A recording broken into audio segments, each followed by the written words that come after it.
ውድ የሀገሬ ልጆች ባለፈው ስለ ስደተኞች ቁጥር 1፣ ቁጥር 2፣ ቁጥር 3 ላይ ደርሰን ነበረ። ዛሬ ኢንሻአላህ ቁጥር 4 ይዤላችሁ መጥቻለሁ። አሰላሙ አለይኩም ወራህመቱላሂ ወበረካቱሁ። ውድና የተከበራችሁ የኔ የዩቲዩብ ቤተሰቦች እንዴት ናችሁ? እኔ አልሐምዱሊላህ ደህና ነኝ። ዛሬ ኢንሻአላህ ቁጥር 4 ነው ይዤላችሁ የመጣሁት። ቁጥር 4 ዛሬ በግጥም መልክ ነው ይዤላችሁ የመጣሁት ማለት ነው። እሺ ወደ ግጥሜ ልቀጥል። ግጥሜ ስደት ይላል። ስደት መምህሬ ብዙ ያሳወቀኝ፣ ሀገር በመራቄ ህይወት ቢፈትነኝ፣ ሀሳብና ጭንቀት ቢፈራረቅብኝ፣ ሀሳብና ጭንቀት ቢፈራረቅብኝ፣ ለሰዎች እንግዳ ለሀገርም ባዳ ቢሆንም ቢከብደኝ፣ በቋንቋ መግባባት ከቶም ቢቸግረኝ፣ በቋንቋ መግባባት ከቶም ቢቸግረኝ፣ ምንም ባላቅበት መልመድም ቢከብደኝ፣ ምንም ባላቅበት መልመድም ቢከብደኝ፣ ደግሞም ቢያስቸግረኝ፣ ስደት መምህሬ ብዙ ያሳወቀኝ፣ ስደት መምህሬ መሆኑን አልክድም፣ ስደት መምህሬ መሆኑን አልክድም፣ ስቃይም ባሳልፍ አግኝቻለሁ ጥቅም፣ ስቃይም ባሳልፍ አግኝቻለሁ ጥቅም፣ ፊቴ ቢቦሳቀል እድሜም ቢሄድም፣ ስደት መምህሬ እኔ አልናደድም። እስኪ በጥቂቱ ትንሽ ላስረዳችሁ፣ አረበኛ ቋንቋ መናገር ችላችሁ፣ አረበኛ ቋንቋ መናገር ለምዳችሁ፣ ደግሞ መጻፍ ማንበብ እምታውቋላችሁ። ይሄ እኮ ጸጋ ነው፣ ይሄ እኮ ጸጋ ነው፣ እውቀት ነው ባካችሁ። ስደት መምህሬ ነው ስላችሁ በምክንያት ነው፣ የህይወት ፈተና መመዘኛዬ ነው፣ የህይወት ፈተና መመዘኛዬ ነው፣ የህይወት ፈተና መመዘኛዬ ነው። ስደትም መልካም ነው አልሽኮ እንዳትሉኝ፣ ስሙኝ ወገኖቼ፣ ቢቸግረኝ እንጂ አማራጭ አጥቼ፣ ቢቸግረኝ እንጂ አማራጭ አጥቼ፣ ስደት የመረኩት ደስታን እንደማላገኝ እኔስ መች ያሳኩኝ።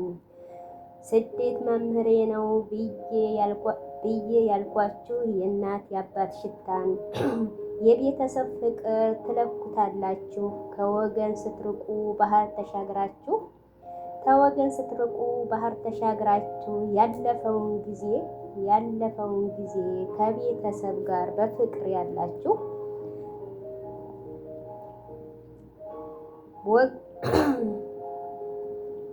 ዋጋ ሳትሰጡት በቀላል አይታችሁ፣ ዋጋ ሳትሰጡት በቀላል አይታችሁ፣ ስደት ላይ ስትሆኑ ትረዱታላችሁ፣ ስደት ላይ ስትሆኑ ትረዱታላችሁ። ስደት መምህሬ ነው ብዙ አሳውቆኛል፣ ስደት መምህሬ ነው ብዙ አሳውቆኛል። ከዲቅዲቅ ጨለማ ከሸርክ አውጥቶኛል፣ ከዲቅዲቅ ጨለማ ከሸርክ አውጥቶኛል። ዲኔን እንድረዳ ስበብም ሆኖኛል፣ ዲኔን እንድረዳ ስበብም ሆኖኛል። ግጥሜ እንግዲህ እዚህ ላይ ያበቃል ማለት ነው። ኢንሻአላህ በሚቀጥለው ደግሞ የሚቀጥለውን ፕሮግራም ይላችሁ እመጣለሁ። ውድ እህቶቼ ቪዲዮውን እስከ መጨረሻ እዩት እና አዳምጡት። እንደምትማሩበት እና ትምህርት እንዳለው እርግጠኛ ነኝ። በተረፈ ሁላችሁንም ስደት ላይ ያላችሁ እህት ወንድሞቼ አብሽሩ፣ እንበርታ ነው የምለው። ስደት አንዳንድ ጊዜ ብዙ ነገር የምናውቅበት ነው። ብዙ ነገር በትንሽ ነገር የማንመጻደቅበት ነው።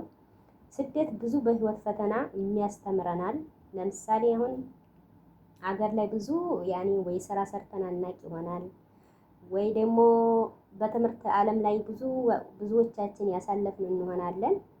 ግን እዚህ መተን ብዙ ፈተና ያየንበት፣ ስራ እንዴት ሆኖ እንደሚገኝ፣ ገንዘብ እንዴት ሆኖ እንደሚገኝ ያየንበት ስለሆነ ስደትን አንዳንዴ እንዳንጠላው እላለሁ። ስደትን አንዳንዴ ፈተና ቢበዛም በፈተና ላይ ደግሞ ጥሩ ነገርም እንዳለ ማሰብ አለብን ማለት ነው። አብሽሩ ወገኖቼ፣ ጠንክሩ፣ እንበርታ ነው የምለው። ስደትን አላህ አገራችን ላይ ያርግልን። ስደትን ወደ ሌላ ሀገር እንዳንሰደድ አገራችንን ሀብታም ያርግልን። የሰው ሀገር የሰው ነውና ማለት ነው። እኛ ሀገራችንን ዱአ እናርግላት እንድታርግልን ማለት ነው። ሀገራችን አደገች ማለት እኛም አደግን ማለት ነው አይደለ? ስለዚህ ስደት በዚህ ይብቃ የሚለውን ማለት ነው ኢንሻአላህ ለ2019 ስደት በዚህ ይብቃ በሚለው ደግሞ እንመጣለን ማለት ነው። ኢንሻአላህ ስደት የሚለውን እንሰርዘዋለን ማለት ነው። ውድ የሀገሬ ልጆች አብሽሩ፣ ጠንክሩ። ለፈተና ነው አንዳንዴ የሰው ልጅ በብዙ እዚች ምድር ላይ ለፈተና ስትሆን የመጣ ነው። ዱንያ ፈተና ናት፣ ትፈትነናለች። ይህን ፈተና ደግሞ እንደምንም ብለን ተቋቁመን ማለፍ አለብን ማለት ነው። ፈጣሪም እኛ ላይ ሰው ላይ ፈተና እንደዚህ ያበዛው መቋቋም ስለምንችል ነው ማለት ነው። እና ውድ ሀገሬ ልጆች ቪዲዮውን እዩትና ስለ ስደት የግጥም የጻፍኩላችሁን ወይም ያነበብኩላችሁን አስተያየት ኮመንት ላይ መጻፍ ትችላላችሁ ማለት ነው። ውድ ሀገሬ ልጆች እኔም ወዳችኋለሁ፣ ለአላህ ብዬ ወዳችኋለሁ። እናንተም ደግሞ ስለምታበረታቱኝ አመሰግናለሁ። አላህ ጀዛችሁን ይክፈላችሁ። ውድ የሀገሬ ልጆች እወዳችኋለሁ። ሁላችንም ተባብረን ጠንክረን ቁም ነገር እንደምንደርስ ደግሞ እርግጠኛ ነኝ። ከአላህ ተስፋ እንቆርጥም። እኛ ስበብ አድራሽ ነን፣ ስበቡን እናደርሳለን። አላህ ደግሞ የያዘልንን ርዚቃችንን ደግሞ ወደፊት ኢንሻአላህ አላህ የሚረዝቀንና የምንጠቀምበት የምንለፋበትን ደግሞ ቁም ነገር እንዲያውልን እንዲያረግልን ዱአ የዘወትር ዱአዬ ነው። ዱአ አርጉ፣ ዱአ አረገላችኋለሁ ማለት ነው። ሁላችሁንም ከስደት አላህ ያውጣችሁ። ስደትን በቃ ይበለን፣ እዚህ ላይ ያቁም እላለሁ። ሀገራችንን ያበልጽግልን። በሀገራችን እኛም እንደ ማንኛውም የራሳችን አገር ላይ የምንሰራ የራሳችን ሀገር እንድትለወጥልን ትጋታችን መቼም አይቆምም ማለት ነው።